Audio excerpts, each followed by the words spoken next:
All right, guys, happy Monday. Hope you had a great weekend. I was having a great weekend, totally normal. Went to the farmer's market with the kids, took them to the toy store. And then somebody texted me and said that Beyonce's mommy came for me on Instagram. I said, what? Excuse me? Tina Knowles? What have I done to deserve this? This is so wrong. We're going to talk about that. Also, we have former Vice President Mike Pence, who has come after RFK Jr. Apparently, he does not believe that he should be confirmed, and he's got an interesting reason as to why. Plus, another day, another watch list. What would your reaction be if I told you that a foreign nation was bragging about creating a technology to monitor the speech of Americans online? What if I told you that me and Tucker Carlson are on their list, and you can guarantee that the mainstream media is not going to report on it? I wonder what country that could be. And lastly, in pop culture, a young woman was offered $12 million to sign an NDA after dating country star Zach Bryan. She said no, and it's controversial indeed, but I think that she made a very poor decision, and I'm going to tell you why. Welcome to Candace.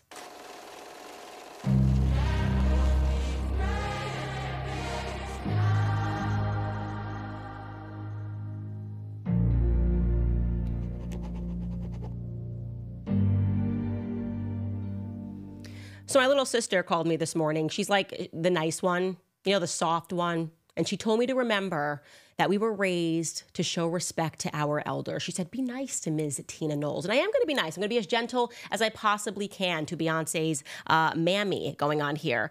But I have to say, I am not Becky with the good hair. I'm not going to tolerate this, trying to play the culture, thinking everyone's going to think it's a slam dunk. Oh, no, we're not doing that. There will be a response here. So let me just back it up to give everyone a refresher of how this drama all started. So Kamala lost the election. And then people were stunned when a political reporter broke the story that despite having $1 billion in the bank at the start of this year, the Biden-Harris campaign ended with negative $20 million. This was the tweet. This is the reporter, Christopher Cadelago.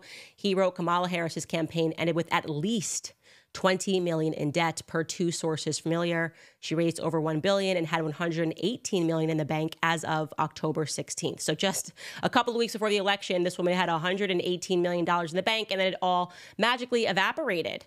And then the DNC staffers and the campaigners began pointing the finger at one another as to who or what was to blame for this colossal failure and also just financial irresponsibility. And in the midst of the blame game, a Kamala campaign staffer leaked to the press. Make that clear. A Kamala campaign staffer leaked to the press with specific amounts that musical celebrities had been paid for their endorsements. Allegedly, they listed Megan Thee Stallion, they listed Eminem, and they listed Beyonce with specific amounts. So again, let's not forget this. The rumor came from Kamala's campaign, and then it blew up, and it was everywhere, absolutely everywhere. I was actually late to covering it. I was 4 days late to covering the news item on my own show. But I'm just going to refresh your memory that this did not come from Candace Owens, and everyone was reporting this. Here is Fox News, the show outnumbered, a host, 5 or 4 hosts discussing it. Take a listen. So I was really curious to see, did any of those celebrities, Beyonce, $10 million. Did she vote for Kamala Harris? Right. I mean, before. And for one, just Megan Thee Stallion got, what, $5 million. I don't know, and Kamala Harris doesn't know what these people would do if they got that money. And as I understand it, some of the fundraising emails that you were just talking about were still going out Tuesday night at 10 p.m. Okay, no response from Beyonce's mammy. Then Patrick Bet-David, alongside Charlie Kirk and a host of other people, discussed it on the PBD podcast. Take a listen. They gave Oprah Winfrey $1 million. I bet Oprah's pissed off that they gave Beyonce 10 times what they gave her. It's Chris Cuomo up there as well. Again, no response from Beyonce's mammy. And then the biggest podcaster in the world, discussed it on his podcast alongside comedian Jeff Dye. Let's listen to Joe Rogan. How much did Beyonce get? She got $10 million. $10 million? But hold on. She talked for like 3 minutes. That's good. What do you mean that's good? That's enough. That's too much. No, it's plenty. It's perfect. $10 million. It's a good deal. It's a good deal, the taxpayers' money. It's a good deal, all these people that are like donating money to the Democratic Party, and there's $20 million in debt. You Here's the crazy thing. Mutants. So it's worth noting that during this time frame, the Daily Mail, Newsweek, publications left and right went out to Kamala's campaign and Beyonce's team multiple times to confirm these reports, to confirm these amounts. Both refused to respond to it. So then Candace Owens covers it on her show, again, late to the party last week. And apparently this is what broke Beyonce. Beyonce just completely had some sort of a mental breakdown and called her mommy about this. And it's like Candace Owens is saying what everybody else has been saying for an entire week, but this is Candace Owens. And this must have been what led her team to decide to phone it in to Mark Zuckerberg, which, by the way, is 100% what happened. Take this to the bank, okay? Somebody had a contact at Meta. And they contacted Meta and said, can you take down Candace Owens' post, despite the fact that this went viral and it was everywhere? She wanted my post about it to be removed. And to be clear, in my post, I said, allegedly. Joe Rogan is not saying allegedly there. I was clear that it was a report. I was clear of where exactly the report came from and said that it was still pending because we were awaiting the FEC final report, which is supposed to come from Kamala's campaign, which would include amounts to Beyonce. And so when you have a report and when you're basically saying this is allegedly, it's coming from this campaign, there's no way that you can get this taken down from Instagram. Again, because those words allegedly, it's a report and we're waiting for a confirmation, protect you. There's no standard for this. And still, Beyonce and her team managed to get my post taken down specifically, my post being the only post that was taken down. I'm just showing you this. They flagged this as false information reviewed by third-party fact checkers. And you can still see the caption we put on that. We put the word allegedly next to it. Beyonce was paid $10 million to endorse Kamala, ? Allegedly. So it's really shocking. Even in the article, they are rating this false, but they say that they can't debunk the report. It just says, well, there's no evidence for this just yet, which basically means, look, Beyonce's team's upset. We don't have evidence for it yet. So we're going to take it down just to placate them. Absolutely ridiculous, pathetic. I think it's spineless. And like, of all of the things that have been said about me on the internet, every day there's something fake that I said. I promise you, I never said it. I'm being attacked. I'm like, there's no clip of me saying it. There's no means for me to ever get it taken down, but she was able to do this. It was a total elitist move. Anyways, Mammy Tina decides to brag about these elitist connections that someone was clearly able to pull behind the scenes, able to pull these strings and target just Candace Owens. And she posted this to her Instagram page. She posted, so this, and this is a picture of my show page, so this has been flagged on Instagram as fake news and taken down. It's called false information. Sadly, other platforms with a lack of integrity still have it up. So she's admitting this is just a target of Candace Owens. The lie is that Beyonce was paid $10 million to speak at a rally in Houston for Vice President Kamala Harris, when in fact Beyonce did not receive a penny for speaking at presidential candidate Vice President Kamala Harris's rally in Houston. In fact, she actually paid for her own flights for her and her team and total glam. She's not even aware of how privileged that sounds. They are not only lying and disrespecting Beyonce's name, but they are trying to further discredit the power of our vice president. When does the lies and rumors stop? She meant to say when do. Of course, you won't see this in the news! ! Times 5. Okay, so parking aside the fact that Tina Knowles is still grifting off her ex-husband's last name so people know that she's related to Beyonce. To be clear, Tina and her ex-husband Matthew divorced 13 years ago. Her name is Tina Lawson, not Knowles, but let's keep up the Knowles so people can put some respect on your name. We have to seriously ask ourselves why she chose to target just me, which, by the way, this whole post, as cool as she thought she was, with John Legend in the comments, just being like, yeah, you got her. It was actually not well received by the public at all. So I'm going to show you the comments under the Instagram page, which broke the story, which was the neighborhood talk. And you can see, we're just showing you these comments in a row. Somebody writes, Tina, hush. Next person says, she's basically saying they got a bigger bag than a messy 10 million. How preposterous is that? She then says, she lost me at discredit vice president. Hope when the receipts are publicly posted, that'll be the end of that, allegedly. Next person says, that-ish public record, go ahead. Next says, I know she is Beyonce's mom, but she does too much. Next person says, Tina, give it up, please. On the following page, it's more of the same. Beyonce never speaks for herself. She was paid, Tina. Beyonce doesn't do anything for free. She got paid. Next person, she was definitely paid. This actually makes Kamala look bad because if the celebrities wasn't paid, then where is all that money at? And lastly, this person says all of these artists denying being paid and the campaign funds literally got drained to negative digits. How? 10 years ago, comments like that would have been unfathomable. That many Black people openly speaking out and questioning the queen in this way. The queen could do no wrong 10 years ago. Oh my gosh, if you said one thing about Beyonce, the whole hive came for you. You were over, you were done. Couldn't touch one hair on her pretty head. We now fast forward 10 years and you have Candace Owens casually stating that I don't even think that Beyonce's had a good album since 4. She's just a part of the establishment machine. Everything she does, no matter what, they pretend that it's amazing and that it's awesome. And quite frankly, it's not a challenge to her. It's not a challenge to her to be told, like her and Taylor Swift are, that everything they do is amazing, even when it sucks. So Beyonce and her mommy targeted me, this is my belief, because I'm emblematic of something that frustrates them. It's a changing social economy in the world, where what has always worked for them in the past is no longer interesting to the public. This is an economy where authenticity pays. And Beyonce does not remember what it means to be authentic anymore because she's been playing the role of a queen for so long, and she's grown so accustomed to simply visiting the Commonwealth every 4 years. She comes out. Nobody knows where she is for us, and she comes out, and she reminds us all who we should be voting for. Ah, yes, Hillary Clinton. Please, I'm here, Commonwealth. You people, remember, I am your queen, her and Jay-Z. Oh, yes, please vote for Kamala. As a mother, I'm telling you to do this. Like I said 10 years ago, Beyonce and Jay-Z telling us who to vote for, that would have mattered, but it just doesn't anymore. Actually, it's annoying. People find it to be somewhat annoying. Beyonce, listen to me, girlfriend, because I know you're watching. You don't got a text from your mommy's burner account on Instagram. You're annoying now. It's just tired, okay? You got to switch it up, do something new, seem like a person, pretend you care about the Commonwealth. Maybe every 2 years, come out, do a podcast, pretend to be a human being. All of this is just tired because thankfully we now live in a world that looks and sounds like this. Watch this clip of Donald Trump walking out at UFC over the weekend. 45, soon to be 47, President-elect Donald Trump. Wish the people at home could hear the sound in this room. It's so loud in here. It is so loud.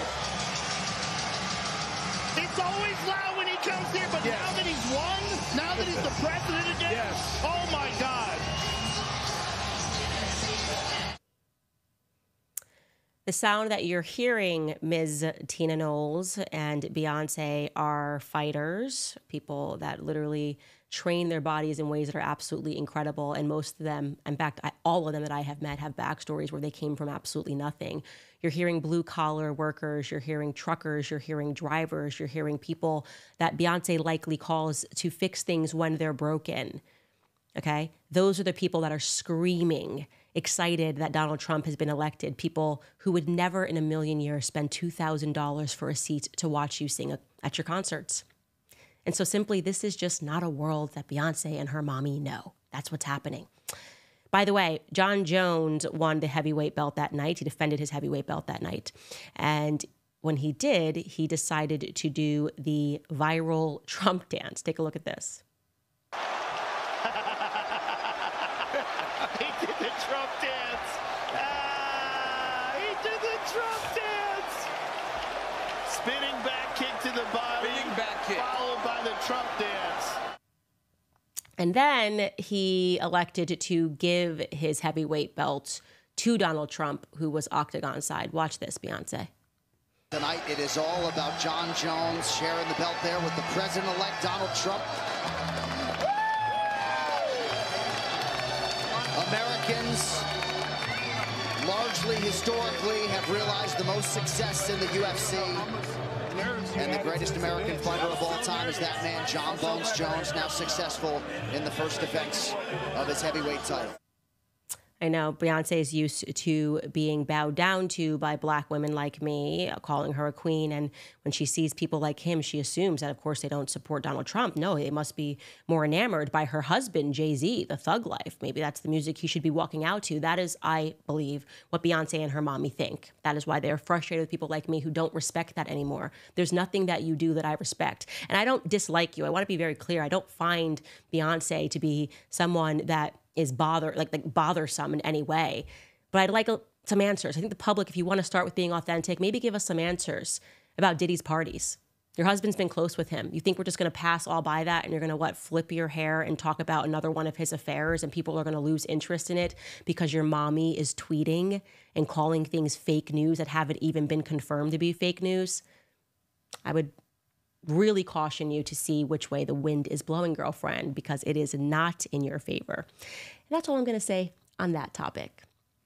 All right, guys, before we get into this next topic, which is crazy, in many ways, this past election brought abortion to the forefront. We saw that there are many states who have radicalized abortion, and tragically, thousands of babies will continue to lose their lives, which is why PreBorn, the nation's largest pro-life organization, is on the front lines for at-risk babies and mothers who are facing unplanned pregnancies. PreBorn's network of clinics are positioned in the highest abortion rate areas in the country. They are equipping these clinics with the resources they need to save these precious lives and provide compassionate support to mothers for up to 2 years after birth, all at no cost. PreBorn knows that when a woman sees her baby on an ultrasound, she is twice as likely to choose life because of this. Our year-end goal is to sponsor 20,000 ultrasounds, saving over 15,000 lives. So I hope you'll help us reach that goal. It costs just $28 to sponsor one ultrasound. Whatever the gift, whether large or small, it will go towards life. And now PreBorn will match your gift, doubling the amount. To donate, just dial pound 250 and say the keyword baby. Again, that's pound 250 baby. Or you can go to preborn.com/Candace. That's preborn.com/Candace. All right, guys, let's get into some stories. By the way, speaking of RFK Jr., he was with him. He was with Donald Trump that night, obviously walked out. It looked like the Avengers were assembling, which is why it was super interesting. You know, he has been, without question, the most controversial appointment. Trump naming him a secretary to the HHS is something that people are freaking out about because we live in a country that's run by a drug cartel. If you're not awake to that, I suggest you wake up to that. And we know exactly who's freaking out. The COVID people are freaking out. They had so much power, the drug cartel. They were able to make you stay at home. They were able to make you lose your jobs. Really think about that. Never forget what COVID was. That was a very scary time where we realized just how bureaucratic our country had become, that we had given over our country to bureaucracy. And somebody who has been opposed to that, and this is why I support him in this capacity only. I want to be very clear. There's tons of policies that RFK Jr.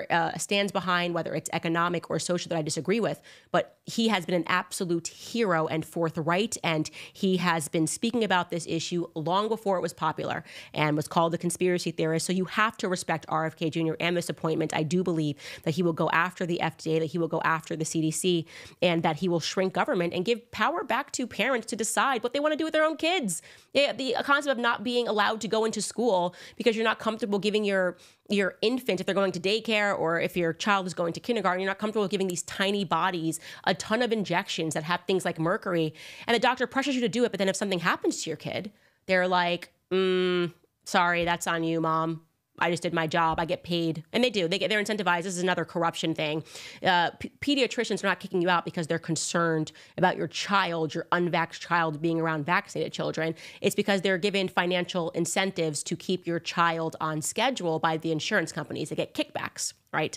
But don't let me go off on a rant about that. You guys already know how much I hate Big Pharma. Anyways, this is the right man for the job. So it was quite shocking when former Vice President Mike Pence decided to speak out against this appointment. Here is what he posted. He wrote, the Trump-Pence administration was unapologetically pro-life for our 4 years in office.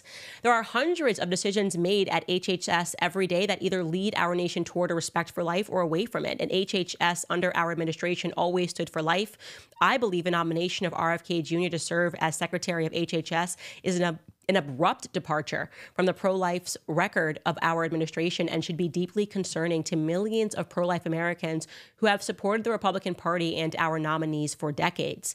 He continues, for the majority of his career, RFK Jr. has defended abortion on demand during all 9 months of pregnancy, supports overturning the Dobbs decision, and has called for legislation to codify Roe v. Wade. If confirmed, RFK Jr. would be the most pro-abortion Republican appointed secretary of HHS in modern history. Okay. So you get this. He is obviously making an appeal to people who are pro-life. I am pro-life, and saying, look at this man's record on abortion. And by the way, he's not lying about his record on abortion. But he's not being completely honest here about what this rule calls for. He is not being nominated to the Supreme Court. That would be significant, right? We've already turned over Roe v. Wade, which is to say that it is no longer in the hands of the federal government. And this is a federal appointment. There is nothing RFK Jr. can do within his capacity to get Roe v. Wade unoverturned. I don't think that's even possible. It would have to be a whole brand new case that was brought before the Supreme Court, and a jury of 9 men, as was the case with Roe v. Wade, would have to decide to codify it, which is completely unconstitutional. Of course, it's unconstitutional, which is why it got overturned in the first place.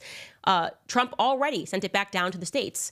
And so I'm not sure why he's pretending that his perspectives, which I do believe that RFK Jr. has the wrong perspectives on abortion. It's unclear why he's leaving out that he'd be rendered completely powerless to do anything because it's no longer a federal issue. It's a state issue. So this seemed to me to kind of already let us know, because I think this is going to be probably the ugliest confirmation process. Him and Matt Gaetz will be the ugliest confirmation process the Senate has seen since Kavanaugh. I do believe that. And you should be expecting tons of people to be outraged about this. But the big question is why? And the reality is that the lobbies that are in D.C., the largest lobbies are AIPAC and Big Pharma. And so there are going to be people that are moralizing, people that are saying all of these reasons that he shouldn't be appointed. But at the end of the day, if you look and see how much money they have received from certain groups, it'll become much clearer. So I'm going to be respectful to VP Pence because I know that the MAGA community does not like him, but in every capacity that I have met him, he has always been very respectful. He's always been very kind. I disagree with him on a lot that he has done.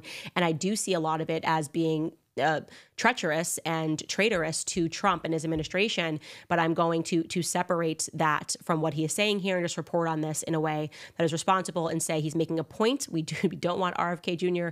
In control of abortion policy if he was a part of the state legislature, but that isn't the circumstance here, and I do want to see him appointed to see him just completely slash all the bureaucracy that we lived through during COVID, which he was an absolute stalwart on. All right, guys, now this is super interesting. Speaking of our government and our government just growing and spending money overseas and them losing money. We went over last week how they sent millions of dollars to people that were definitively dead, COVID payments that went out. We know this is just one big money laundering operation. Well, guess what? The Pentagon has failed its 7th audit in a row. They have lost, but not able to fully account for $824 billion. Okay? $824 billion that the Pentagon has not been able to account for in their audit that was announced on Friday. It's unbelievable. They have an $824 billion budget, and they just get to go look at us in the face and go, we don't know where the money went.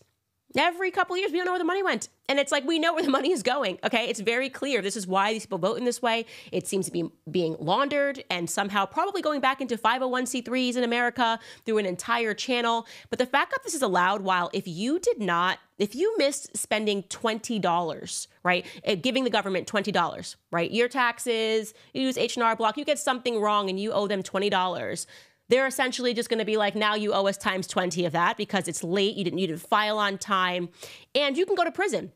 And I don't see why this should not be the exact same circumstance that government officials face when they magically lose billions of dollars, when they just can't account for billions of dollars, right? It's always the little people. The little people, you got to go to prison. Oh, yeah, he's going to prison because he didn't pay $500 on his tax. He hid the money that really the government has no business. Taxation is in fact theft, and I believe it's unconstitutional.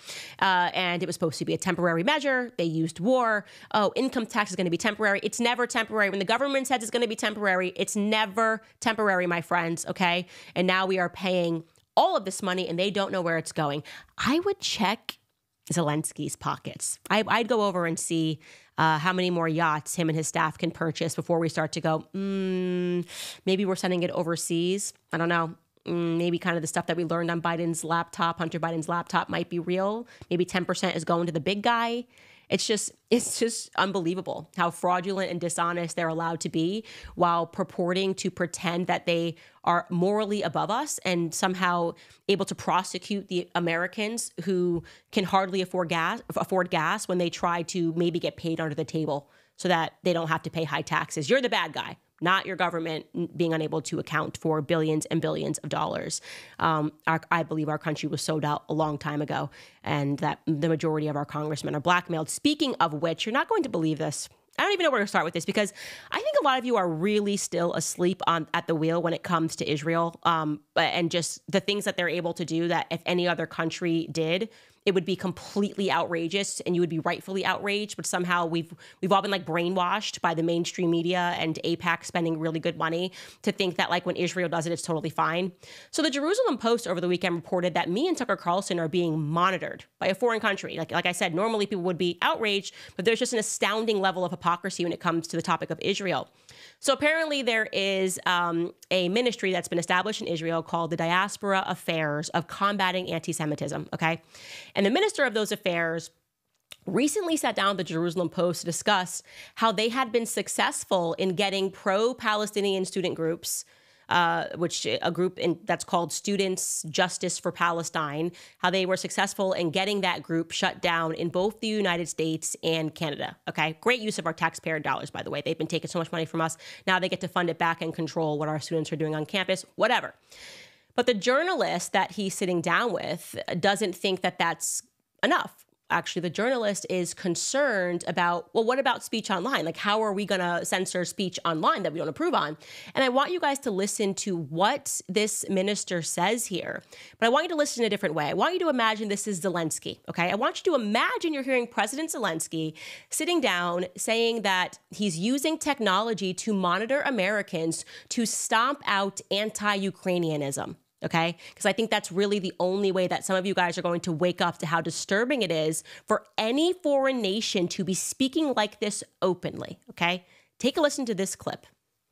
These kind of reports, these kinds of work is very, very important. It takes a lot of time to prove it, to bring all the information. But this is a significant activity that comes from the research department that we have in the office and from the war room that allows to monitor basically everything that goes on in terms of OSINT, open source intelligence. Right. So I mean, these reports are based on, like you said, social media posts, and according to that, you kind of understand social It is trends. a massive scanning of endless accounts. Right. With AI technology, this is something which is very, very helpful. Yeah. So are you sending these reports out to the social media companies as well? Because even if the organizations are banned from, organizing and protesting in person, that language still exists online. We work regularly with the leadership of various social organizations. We had a lot of correspondence, especially with TikTok, because TikTok was very, very problematic, especially at the beginning of the war. They have taken a lot of steps to try and prevent anti-Semitism to go widely in their platform. It is better now than it was 10 months ago, but still there's a lot of work to do, especially on X. I see. The Diaspora Affairs Ministry, now Diaspora Affairs and Combating Anti-Semitism Ministry, has faced criticism in the past for politicizing anti-Semitism, claims that anti-Semitism is being focused on one side of the political spectrum and not the other. How do you respond to such claims? It's not true. It's not accurate. And actually, when you look at the recent trends of anti-Semitism in North America, we're seeing influencers such as Candace Owens, such as Tucker Carlson, who is a leading leader, an influencer, hosting someone who is a Holocaust denier. And I reacted publicly on his statements, and I think it was a disaster. And this is very, very problematic. So when I see Tucker Carlson, who is such an influencer and is a key role in the right-wing political dimension of America, hosting someone who is a Holocaust denier, we're not silenced about it, not at all. And same goes to Candace Owens, same goes to less known but also impactful influencers such as Dan Balzerian, who became all of a sudden to be a Quran and Islam promoter, not just poker and other stuff. It's a very quick change, yeah. Yeah, he became very religious recently. And we're trying also to understand who is paying for these people. I'm not mentioning Carlson, because Carlson, we had this problem with Carlson also before, but with people like Balzerian, all of a sudden he changed the narrative and is speaking about Quran and Islam and about the state of Israel. And it seems like there is, maybe, we're not sure yet, it seems like there is a Qatarian effort behind some of these influencers and the change that they've made in their opinions. So let me just spell out for you what he just said. We have the power to shut down American and Canadian student groups. We got TikTok under control because people were leaning too pro-Palestinian, and now we are coming for X, and now we are monitoring Americans who we believe are influencing people to be anti-Semitic. And what he really means is not, of course, anti-Semitism, because Palestinians are Semitic people. But what they mean are people who have any critiques of the Israeli government. Everybody understands that by now. It's plainly true. Like if you just have any critique. And he's like, yeah, these people magically woke up one day and decided to just hate Israel. I wonder what happened. Like, there's nothing that we're doing that could have been upsetting to people, that they could have been critiquing. It's not like, 20,000 children have been bombed and murdered. Like it's just got to be anti-Semitism. That's what we're going to button this up as. If you are under some delusion that you think that this is okay, acceptable, if you believe that your Schofield Bible tells you that you're going to be blessed if you bless people that are now coming for your speech, that are trying to get laws passed and are bragging about getting laws passed, who are saying that they were successful in controlling speech on TikTok and are coming after and creating lists of people who they view to be problematic for not getting into line. If you don't think that that perspective is going to bite you in the ass, you need to wake up, okay? What it means to be a conservative, what it means to be a Christian, what it means to be a Republican is to defend the right of free speech always. There's not a magic clause where you just go, oh, well, unless it's this one country, then it's totally fine if they do things and I'm against. So, like, I'm pro-life and I'm against child murder, unless it's this one country, then I feel differently about that. I feel it's somehow special. That's not the way this works, okay? I get it. People don't want to be maimed. They don't want to be caricatured. But he is sitting up there now lying, okay? Just sprinkling some seeds of doubt to imply that I'm being funded by Qatar. What? I mean, it's absolute nonsense. You can't just call everybody pro-Hamas funded by Qatar because they reasonably have Christian perspectives that children should not be blown up by the thousands, okay? By the thousands as a response to an attack that took place over a year ago. This doesn't work for me, okay? And I am really disturbed by the fact that, like I said, if you listen to that and it came from Zelensky, people would be outraged, and rightfully so. If you listen to that and you imagine that it was Vladimir Putin saying that, we're monitoring people in America, we're monitoring their speech, we're getting organizations shut down that are anti-Russia, people would be outraged. But we know fully well that there will not be a single voice outside of maybe Ron Paul and Thomas Massey. There will be no voices in government that are going to say anything about that, because instead, our government, the first act of business when they get into office is to say we are allied to Israel. They don't even think about America. Literally, John Thune just got the role as Senate Majority Leader, and his first official phone call, which he took a picture of and posted on his Twitter page, was this: spoke with Prime Minister Netanyahu and reaffirmed the United States' commitment to standing with Israel, our closest friend and ally. I mean, that's just stunning. Can you wait a week? Could you pretend like there's somebody else? Like, could you call, I don't know, somebody else, anybody else? Like, if it's like at any other country, if I got elected and I said, first order of business, spoke to Vladimir Putin and reaffirmed our support to Russia, people would be outraged. And by the way, I will say people in the comments were outraged by this. All we're asking for is America, not just first, but always, okay? Like, defending the Constitution always is what we're asking for.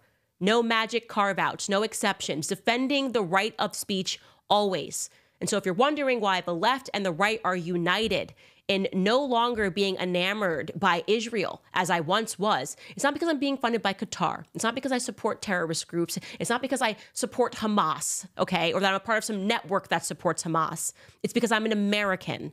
And free speech matters always. Take a break here. Tell you guys about Tax Network USA, because I know there's a ton of people that owe back taxes. The pandemic relief is now over, along with hiring thousands of new agents and field officers. The IRS has kicked off 2024 by sending over 5 million pay-up letters to those who have unfiled tax returns or balances owed. Do not waive your rights and speak with them on your own. They are not your friends. Tax Network USA, a trusted tax relief firm, has saved over $1 billion in back taxes for their clients, and they can help you secure the best deal possible. So whether you owe $10,000 or $10 million, they can help you, whether it's business or personal. Even if you have the means to pay or you are on a fixed income, they can help finally resolve your tax burdens once and for all. So call 1-800-958-1000 for a private free consultation, or visit tnusa.com/Candace. Again, that's tnusa.com/Candace. All right, you guys, I am going to now end this with a lighter topic, something that I think is going to be really, frankly, controversial, but I don't think it is. There was this whole cultural thing that was going on, a news item that was happening and kept coming to my attention, and people were asking me what I thought about the Zach Bryan. He is a country star who recently won a Grammy and who broke up with his girlfriend, who you're seeing there in the picture. Her name is Brianna LaPaglia. She goes as Brianna Chicken Fry. I'm not sure why. She has a podcast. It's not a great podcast, even Dave Portnoy says that, who runs, it's under the Dave Portnoy podcast mini empire. He even says it's like a teeny bopper, talk trash, even though she's 25 years old. And it wasn't a very big podcast. She also hosts a podcast called Plan Brie. I've heard it, and I just don't think this is like a huge podcast. It never has been. Anyways, point of this being, she began dating a 28-year-old musician named Zach Bryan, and he got really big. And they only dated for 1 year, and then they broke up. And I'm interested in this topic because I'm interested in the Me Too movement. I'm interested in men. I'm interested in, as the Me Too movement pertains to men is what I should say. And I'm interested in this topic because business and the way women deal with business is just a different way than a man's brain works when it comes to business. Anyways, after they broke up, she instantly took to the internet and cried and said that she was surprised by the breakup, which would imply that they were in a great relationship, because otherwise, why would you be surprised that you broke up? But he informed the public on Instagram, and she posted this from her bathroom. Just take a listen to what she said. I just woke up to Zach posting on his Instagram that we broke up, and I had no idea that post was going up. He didn't text me, he didn't call me. I just woke up to a bunch of texts being like, "Are you okay?" And I'm like, did my dad die? And yeah, so I'm completely blindsided by that. I also genuinely feel like I have, do you see how swollen my face is? I've been crying for 5 days straight. So here's where it gets interesting. So she posts that, and then she decided to go on her podcast, and Dave Portnoy kind of announced to the entire world that Zach Bryan had offered her $12 million to sign an NDA and to just not speak about their relationship at all publicly. That's what he's asking for. And she decides not to take the $12 million and to instead speak about the relationship publicly. Here is what Dave Portnoy had to say about that with Brianna. Brianna was offered basically a payout to sign an NDA to not talk about the breakup, things that happened, and it's a ton. $12 million is what it ended up being. And I was going back and forth with her a lot. Me and Dave even texted and it was like we can't tell Brie not to. Turning down $12 million is it's crazy. I sat on the back porch of the Duxbury house that he bought for us to live in next to my family and have a family in. And I sat on that back porch with my aunt, and we looked out at the water, and we looked at this $10 million house, and I'm like, for what? I'm going to get all these millions and just to have a backyard to sit in and thank Zach for? It was never about the money. I was with the dude because I loved the dude. Everything glamorous, rich, or cool about him was the that I hated about him, or I hated being with him for. Okay, so just reminding you, she dated him for 1 year. He bought her a $10 million house, bought her a car, a house that's near her family, and then they magically broke up. And it's not about the money for her, which is why she walked away from the $12 million deal. But she also wants you to know, she suddenly pivots and says that actually the relationship was emotionally abusive. Now, emotionally abusive can mean a range of things, obviously. It's an emotionally abusive relationship that she was in. And again, she decides to speak about this on a podcast that is sponsored by Cane's Chicken. Take a listen. It's not just for me. It's for anyone else that's been emotionally abused. It's for people right now that are being emotionally abused. It's for people that don't have a support system that I was luckily enough to have going through this. And the last year of my life has been like the hardest year of my life, like dealing with the abuse from this dude. And even on last week's episode, I'm still scared right now because I'm like scared of him still. My brain's rewired. Like I'm scared to make him mad. And last week I didn't want to talk about it because I was scared. So I was like, yeah, we can just talk about the stuff that's public. And I still said, F your money, but it came down to the point of I'm not the people before, and I was someone before you, and you made the women before me believe that they had no other choice than to take money from you, sign their experiences away, sign what they went through away. You get to go skip off and sing your little songs on stage like you're a good dude. You get to treat people around you like, sorry, I'm not them. I don't want your money. I don't want in 2 years to buy a house and think, oh, this is the money from the dude that literally destroyed me and broke me for a year. That, you. I don't want your money. And this isn't me getting on this isn't like a drama thing for me. This isn't me not signing the NDA or not taking the money because I want to get on here and expose who he is and his secrets and all that. I didn't sign the NDA. I didn't take the money because I'm not signing away my experiences and what I went through to protect someone that hurt me. And I'm a lot stronger than a weak man, and I'm not you, your money, you. That's where I'm at.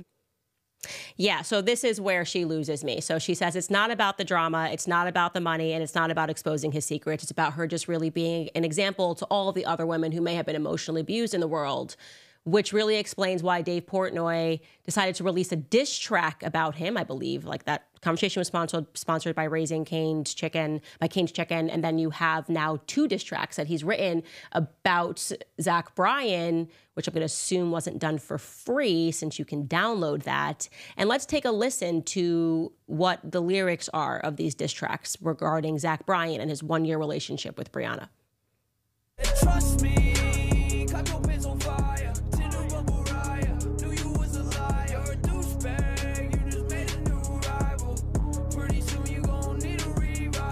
Trust me, cut your pants on fire. Knew you was a liar. There it is, guys. And then it was released in the news that, yeah, that's what happened. He was cheating on her the entire time they were on a relationship. He was on Tinder, Bumble, Raya, as those lyrics say. And then the lyrics go on to say that he had an STI, because you're probably wondering, why would he pay her $12 million to be quiet about their relationship? And so also Dave Portnoy released to the public the fact that this guy also had an STI. And so if you want me to believe that you're doing this because it's about emotional abuse and it's not about money and it's not about drama, then having your boss drop 2 songs and multiple podcasts that are sponsored by Cane's Chicken is not the way to do it. If you had said, oh, there was physical abuse here and this is why I decided not to accept the money, to me, sounds like you got out pretty well. And by the way, she may just be obtuse and genuinely doesn't realize that this entire situation is being monetized, really to her detriment, because there's no way she's going to make $12 million off of this situation. Maybe Dave Portnoy could figure out a way to do that, but I don't even think he's making $12 million off of this situation. If she really is that obtuse and doesn't realize that actually this now is a situation that reflects poorly on her, right? You're speaking about a relationship. It's not required. You're not giving anybody anything too drastic other than the fact that it was emotionally abusive. You're telling us he was drunk, that one night he yelled at your friends is what she's released to the public, and that he smashed a phone. I believe all that's true. I'm not discounting her version of events. I am certain that country artists get drunk. Let me guess, he drinks whiskey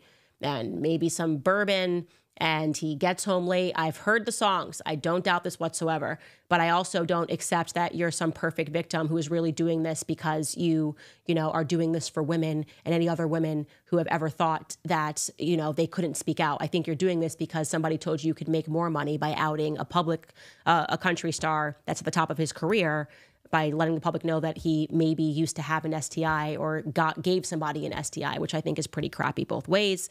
But yeah, That's all I'm going to say about that, because I think everybody's being overly sympathetic to her, and she's playing the game, and she's playing it the wrong way, because you can only do so many podcasts talking about your 1-year relationship, and it's just not going to add up to $12 million. Poor business decision, in my view.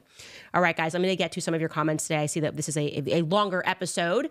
Just quickly going to remind you that American financing, the Fed has dropped interest rates, so you should definitely give them a call today. Now is the perfect time to consolidate your debt and reduce your monthly expenses. A lot of us have been forced to use credit cards because of the ridiculous prices at the grocery store, power, and even childcare. The debt is expensive with credit card rates being so high, but with mortgage rates dropping, now is the time to wipe that debt out. American financing is helping homeowners just like you save over $800 a month, on average, and they are even closing some in as fast as 10 days. And if you start today, you may delay 2 mortgage payments. There are no upfront fees to find out how much you could be saving, so call American Financing today at 800-795-1210. That number again is 800-795-1210.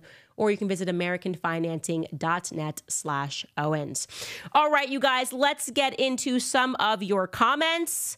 See what you guys are thinking today. I'm sure I'm going to be yelled at by some feminists who are like, no, she's so brave. Brianna Chicken Fry is so brave. I'm like, listen, Zach Bryan, if you hear me, if you're watching this, I want your money.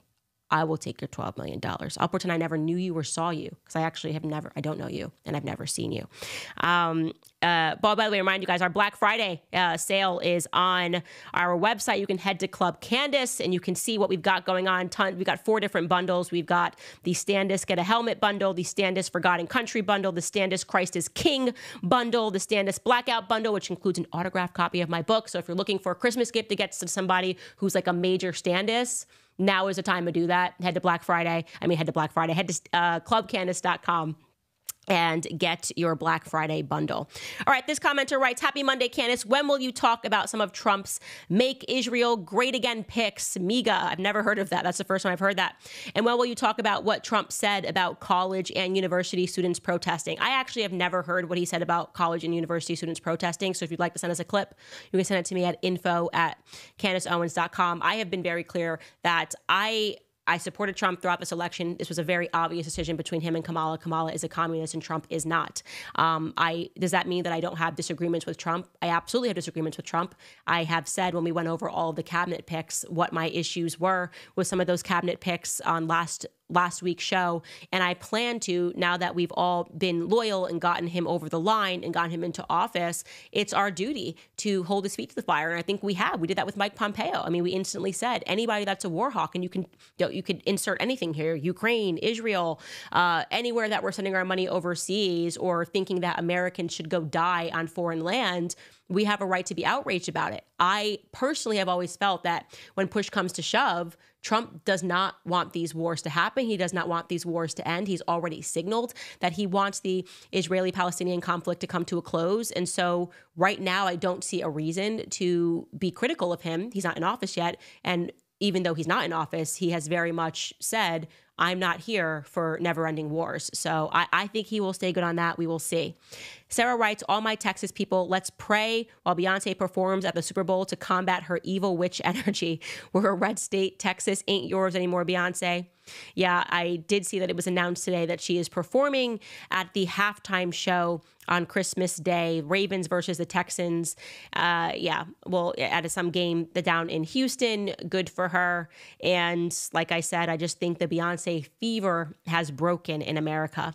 Linz writes, Beyonce is actually Tina's maiden last name, according to Beyonce. I think maybe you meant to say Knowles is her maiden last name. Also recommending the SNL video where they freak out because she turned black. She wasn't offended about that. Happy Monday. Yeah, I saw that SNL skit a while ago.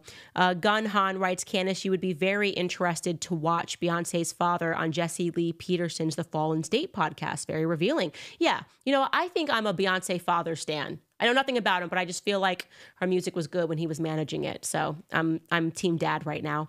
Amber Alexander writes, absolutely love your podcast. Wish I could afford more. Keep doing what you do. It makes a huge difference. Thank you. Thank you. And honestly, the best investment that you guys do is just like sharing my videos, making it go viral, making us a problem for foreign countries because we are speaking openly about what we believe because this is a country where we value free speech.